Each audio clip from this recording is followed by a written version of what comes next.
आदरणीय अध्यक्ष महोदय जी, आज इस विषय पर आपने मुझे बोलने का मौका दिया, इसके लिए मैं आपकी बहुत बहुत आभारी हूँ। ये वो विषय है जो देश की हर महिला के दिल के का ही विषय है, इसलिए आज इस पे बोलने का मौका मिले, इसके लिए मैं आपकी फिर से आभारी हूँ।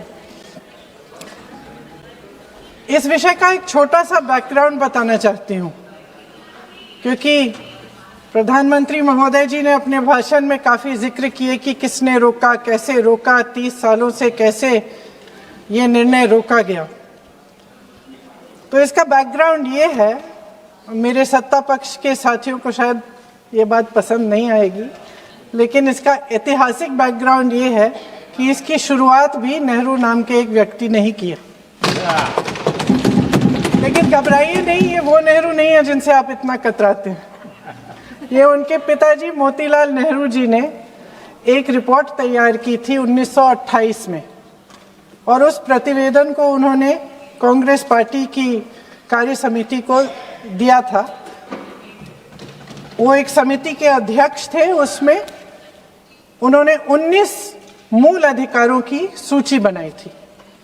1931 में सरदार पटेल जी की अध्यक्षता में कांग्रेस अधिवेशन हुआ था कराची में। उस कराची अधिवेशन में इस प्रस्ताव को पारित किया गया, और वहीं से ये शुरुआत हुई कि महिलाओं का समान अधिकार हमारे देश की राजनीति में शामिल हुआ। उसी समय 1 वोट 1 सिटीजन 1 वैल्यू का सिद्धांत भी हमारी राजनीति में स्थापित हुआ। आपको ताज्जुब होगा ये जानकर कि जबकि इस सिद्धांत की वजह से हमारे देश में महिलाओं को वोट देने का अधिकार आज़ादी के पहले दिन से मिला, अमेरिका जैसे देश में ये अधिकार उन्हें इस अधिकार के लिए 150 साल इंतजार करना पड़ा, संघर्ष करना पड़ा। हमारे देश की राजनीतिक व्यवस्था में महिला आरक्षण लागू करना भी दुनिया में एक ऐसा ही अनोखा कदम था। पंचायतों और नगर पालिकाओं में 33% आरक्षण का प्रावधान भी भारतीय राष्ट्रीय कांग्रेस की सरकार ने स्वर्गीय राजीव गांधी जी के नेतृत्व में सदन पटल पर पहली बार पेश किया, मगर उस समय ये प्रावधान पारित नहीं हो पाया। आज आदरणीय प्रधानमंत्री महोदय जी ने भी इसका जिक्र किया, लेकिन हमेशा की तरह उन्होंने आधी बात बोल दी। उन्होंने कहा, सदन को ये बताया कि विरोध करने वाले कौन थे, उन्होंने ये नहीं बताया। उन्होंने कहा कि इसका विरोध हुआ, कौन किसने विरोध किया और नहीं बताया। विरोध तो आप ही ने किया था, भाजपा ने। कुछ सालों बाद स्वर्गीय श्री पीवी नरसिम्हा राव जी के नेतृत्व में कांग्रेस सरकार ने इस कानून को सदन में पारित करके लागू किया। आज अपने भाषण में प्रधानमंत्री जी ने जब पंचायत की आंदोलित महिलाओं का जिक्र किया, तो ये समझ लीजिए कि इस कदम के चलते ही आज 40 लाख पंचायत प्रतिनिधियों में से 15 लाख महिलाएं हमारे लोकतंत्र में भागीदार हैं। 2010 में स्वर्गीय प्रधानमंत्री डॉक्टर मनमोहन सिंह जी और यूपीए की अध्यक्ष श्रीमती सोनिया गांधी जी के नेतृत्व में कांग्रेस पार्टी ने लोकसभा और विधानसभा में महिलाओं को आरक्षण देने का फिर से प्रयास किया। राज्यसभा में इसे पारित भी कराया, लेकिन लोकसभा में आम सहमति नहीं बन पाई। 2018 में आदरणीय श्री राहुल गांधी जी ने मोदी जी को एक पत्र लिखा, और उस पत्र में उन्होंने कहा कि ये महिला का जो आरक्षण है ये 2019 तक लागू हो जाना चाहिए। मुझे लगता है कि यहाँ आकर प्रधानमंत्री जी राहुल जी का मजाक तो बना लेते हैं, लेकिन घर जाके उनकी बातों पर गौर करते हैं, क्योंकि हम आज उसी बात पर चर्चा कर रहे हैं। वैसे आज प्रधानमंत्री जी की बातों से ये लगा कि भाजपा ही महिला आरक्षण के चैंपियन, प्रस्तावक और सबसे बड़े समर्थक रहे हैं। इनके पूरे भाषण में यही बात थी, जबकि ये कह रहे थे कि इन्हें इसका श्रेय नहीं चाहिए। कोई भी महिला आपको बता देगी कि बार बार बहकाने वाले पुरुषों को महिलाएं झट से पहचान लेती हैं। थोड़ी सावधानी बरत लीजिए, पकड़े जाएंगे। आखिर जब 2023 में राहुल जी के पत्र को पढ़ने के कुछ सालों बाद, हाँ, उसके बाद पढ़ लिया। आखिर जब 2023 में आदरणीय प्रधानमंत्री नरेंद्र मोदी जी की सरकार ने यह अधिनियम सर्वसहमति से पारित किया, तब भारतीय राष्ट्रीय कांग्रेस ने अपनी विचारधारा के अनुकूल इसका पूरा समर्थन किया। आज भी इसमें कोई शक नहीं होना चाहिए कि भारतीय राष्ट्रीय कांग्रेस महिला आरक्षण के पक्ष में डट कर खड़ी है और खड़ी रहेगी। लेकिन अध्यक्ष महोदय, सच्चाई ये है कि आज की चर्चा दरअसल महिला आरक्षण पर है ही नहीं। जो विधेयक के सरकार ने पेश किया है, उसका प्रारूप हमने पढ़ा, उससे पूरी चर्चा ही बदल गई है। उनकी सरकार के इस विधेयक का सार सुनिए। सबसे पहले इसमें लिखा है कि संसद में महिला आरक्षण 2029 तक लागू होना चाहिए। अब सहमत है। फिर कहा गया है कि इसे लागू करने के लिए लोकसभा सदस्यों की संख्या 50% बढ़ानी पड़ेगी। मतलब कि सीटों की संख्या 543 से बढ़कर 850 तक बनानी पड़ेगी, बढ़ाई जाएगी। और इन सीटों को बढ़ाने के लिए एक परिसीमन आयोग बनाया जाएगा जो 2011 की जनगणना को आधार बनाकर ये कार्य करेगा। ऊपर से इसमें कोई आपत्तिजनक बात नहीं लगती, मगर इसे गहराई से समझा जाए तो इसका असली मकसद उभरता है। वह राजनीति की बू जिसका जिक्र प्रधानमंत्री महोदय ने किया, वह राजनीति की बू इसमें पूरी तरह से घुली हुई है। दरअसल इसी सरकार ने महिला आरक्षण का जो विधेयक सर्वसहमति से 2023 में पारित कराया था, उसमें 2 चीजें थी जो इस विधेयक में नहीं है। उसमें लिखा था कि इसे लागू करने से पहले नई जनगणना और परिसीमन कराई जाएगी। अब अचानक क्या हो गया? मन बदल गया। वही सरकार पुराने आंकड़ों के आधार पर क्यों आगे बढ़ना चाह रही है और इतनी जल्दबाजी क्यों? अध्यक्ष महोदय, ये हमारे देश की सच्चाई है कि प्रतिनिधित्व का सवाल जनसंख्या के सवाल से जुड़ा हुआ है। जब तक जातीय जनगणना नहीं होती, सभी वर्गों को उचित प्रतिनिधित्व नहीं मिल सकता। यह अनिवार्य है। ये सरकार 2011 की जनगणना पर आगे बढ़ना इसलिए चाहती है क्योंकि इस जनगणना में ओबीसी वर्ग की संख्या ही नहीं है।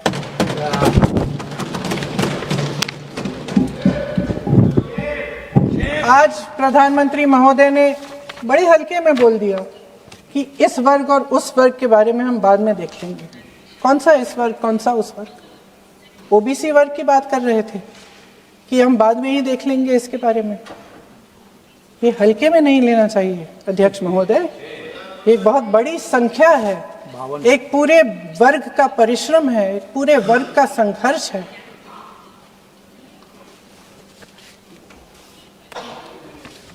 इसे टेक्निकल मुद्दा बता के उन्होंने अपना पल्ला झाड़ दिया।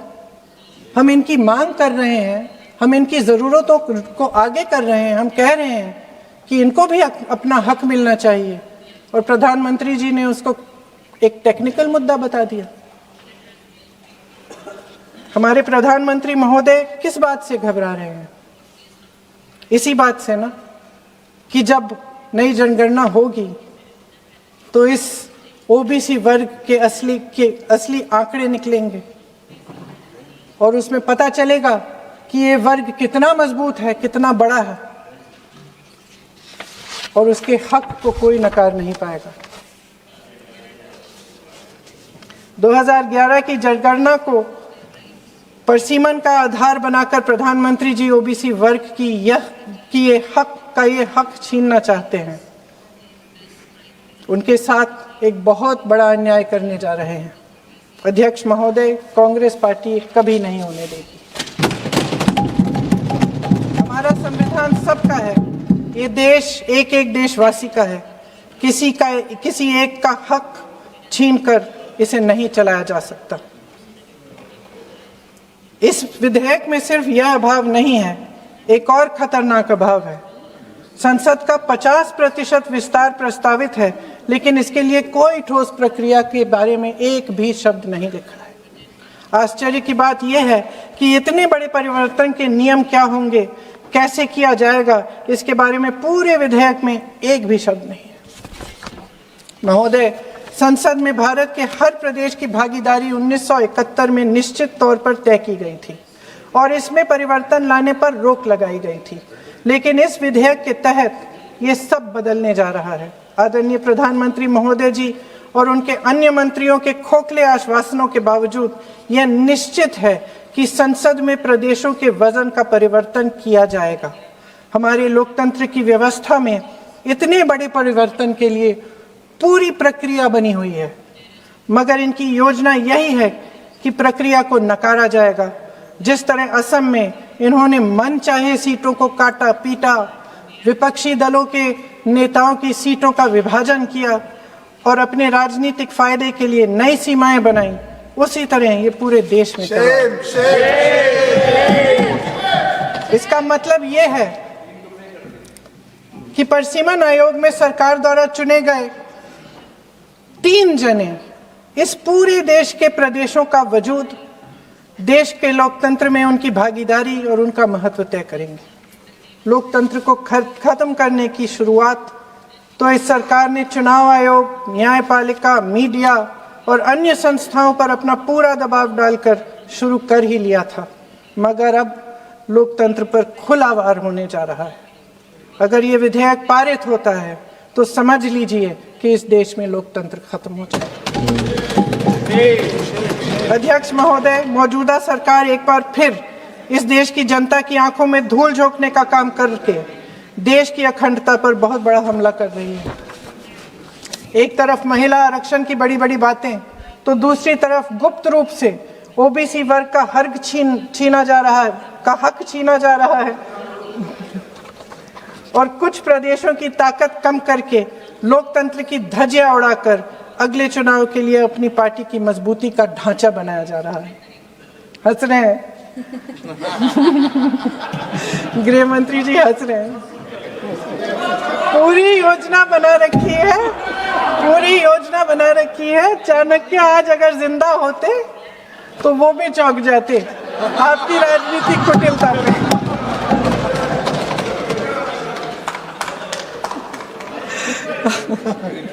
इन्होंने पूरी योजना बना रखी है, हंस रहे हैं, सहमत है मेरी बातों से। अचानक प्रदेशों में चुनाव के दौरान सदन की बैठक बुलाओ, कोई सर्वदलीय बैठक मत बुलाओ। विधेयक का प्रारूप सिर्फ एक दिन पहले सार्वजनिक कर लो ताकि विपक्ष को कोई मौका न मिले कि इस पे चर्चा कर ठीक ढंग से हो। मीडिया और पब्लिक में पहले से ही चर्चा शुरू कर लो कि मोदी जी एक बहुत बड़ा कदम उठाने वाले हैं महिलाओं के उत्थान के लिए। ये विपक्षी दल के जो नेता हैं कुछ समझते नहीं हैं, राष्ट्र के हित में कुछ करते नहीं हैं, विरोध करेंगे। बेचारे मोदी जी इतना बड़ा कदम उठाने वाले हैं, सबको इनका साथ देना चाहिए राजनीति से ऊपर उठकर। और ये कर करके विपक्ष को धर्म संकट में डाल दो। एक तरफ महिला आरक्षण और दूसरी तरफ आपको काट पीट करने की, पूरे ढांचे को बदलने की स्वतंत्रता, ओबीसी वर्ग को नकारने की स्वतंत्रता। अध्यक्ष महोदय, राजनीति में कुटिल होना अपनी जगह है, शायद हमें और थोड़ा होना भी चाहिए इस तरफ वालों को, लेकिन सत्ता बनाए रखने की महत्वाकांक्षाओं को परे करके देश के हित के लिए सही निर्णय लेना अलग बात है। शायद हम आदरणीय प्रधानमंत्री महोदय जी से आज ये उम्मीद नहीं रख सकते क्योंकि वह समस्याओं से घिरे हुए हैं। उन पर अंतर्राष्ट्रीय दबाव बहुत है। महिला आरक्षण जैसे ऐतिहासिक कदम को उन्होंने सत्ता को बनाए रखने का एक कमजोर बहाना बना दिया है।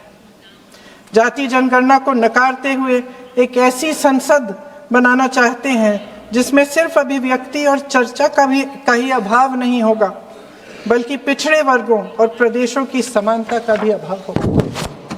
हमारी मातृभूमि की अखंडता का आधार है one citizen, one vote, one value. अलग अलग राज्यों का दर्जा बगैर किसी संवैधानिक प्रक्रिया के तय करना इस अखंडता पर वार है। इससे हम कैसे सहमत हो सकते हैं? अध्यक्ष महोदय, इन्हीं 543 लोकसभा क्षेत्रों में से महिलाओं को 33% आरक्षण क्यों नहीं दिया जाता? अगर पद खोने का डर नहीं है तो कुछ लोग अपना पद खो लें।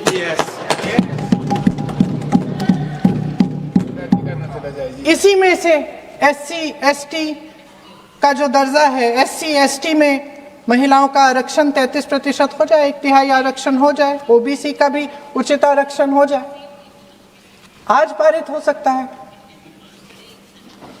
शुभ काम भी हो जाएगा, बेवजह प्रक्रियाहीन परसीमन से देश का नुकसान भी नहीं होगा और काला टीका भी काम आ जाएगा।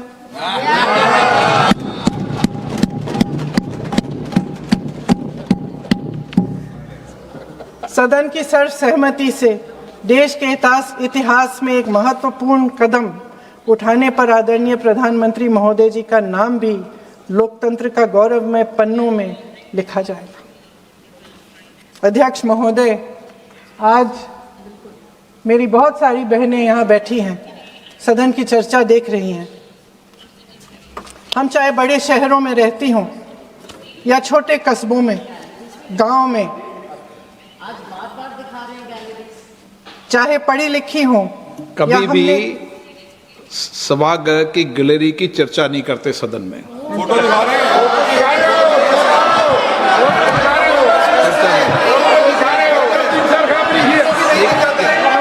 एक मिनट महोदय, मैं थोड़ी अभी भी थोड़ी नई हूँ, मैं समझ जाऊंगी। प्रियंका जी, एक मिनट। माननीय सभासदों, सभा की सहमति हो तो सभा की कार्रवाई आज रात को 11 बजे तक बढ़ा दी जाए।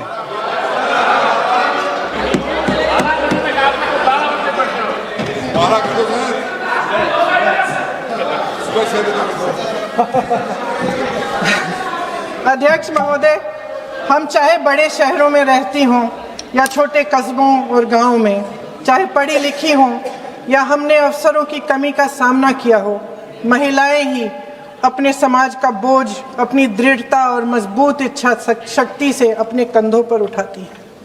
हम ही वह अथक कर्म शक्ति हैं जो हमारे राष्ट्र को आगे बढ़ाती हैं। दर्द और तकलीफें सहने की हमारी क्षमता असीम है। लेकिन अध्यक्ष महोदय, आज इस संसद में खड़े हुए मैं खास तौर से अपने पुरुष साथियों को याद दिलाना चाहती हूँ कि इस देश की महिलाएं निडरता पूर्वक जीवन के कठिन से कठिन परिस्थितियों में अपने हक के लिए लड़ना भी जानती हैं। घोर अंधकार से भरी रात में उठकर एक नई सुबह का दावा करना जानती हैं। इस देश की महिलाएं वे जबरदस्त सामूहिक शक्ति हैं जो इस देश के भविष्य को आकार दे रही हैं। इसलिए अध्यक्ष महोदय, आपके द्वारा मैं आदरणीय प्रधानमंत्री महोदय जी को ये कहना चाहती हूँ कि अगर वे इस ऐतिहासिक कदम को ईमानदारी से उठा रहे होते तो पूरा संसद इनके साथ एकजुट होकर इसे पारित करता।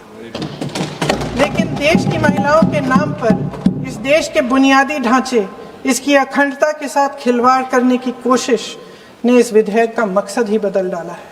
हमारी संसद को कमजोर करके अपनी सत्ता को कायम रखने की एक खोखली कोशिश साबित हुई है। आदरणीय प्रधानमंत्री महोदय जी, इस देश की महिलाओं का वाकई आप सम्मान करते तो उनका राजनीतिक इस्तेमाल न करते। ये आपकी हस्ती, आपके पद, उसकी गरिमा और आपके दायित्व के प्रतिकूल है। आपने ही कहा था कि भारत की हर नारी का ये हक है, उसका अधिकार है, किसी की मेहरबानी नहीं। आज नहीं तो कल उसे ये हक मिलेगा और इस हक को वे पूरी जिम्मेदारी से देश की अखंडता और एकता को बचाने के लिए इस्तेमाल करेंगे। हम आपके इन तीनों विधेयकों का सख्त विरोध करते हैं, लेकिन अभी भी आप एक ऐसा निर्णय ले सकते हैं जो सर्वसहमति से इस सदन में पारित हो जाएगा और हमारे देश की हर नारी को अपनी असली शक्ति को धारण करने का मौका मिलेगा। मैं आपके द्वारा प्रधानमंत्री जी से अपील करती हूं कि मन बनाएं, साहस करें, सही निर्णय ले लें। हम सब उनके साथ खड़े रहेंगे। धन्यवाद।